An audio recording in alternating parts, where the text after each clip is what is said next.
is a hard job.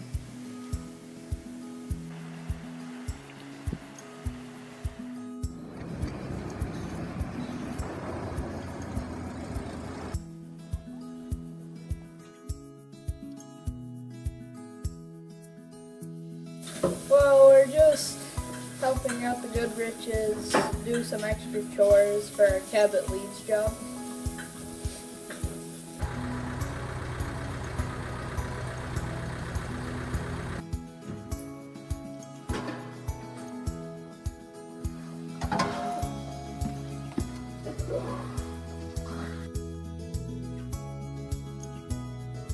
If you add up all the animals around here, we've got 60 animals times $2,000.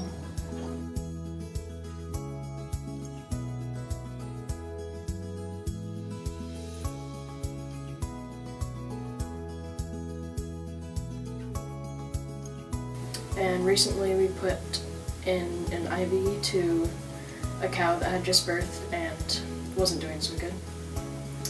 It was really interesting. It's a really different experience. $10,000 for a cow, that's good. Even in the cold weather, it's really fun. I think our mentor's got it pretty well covered. She gets us doing everything. I think it's really cool.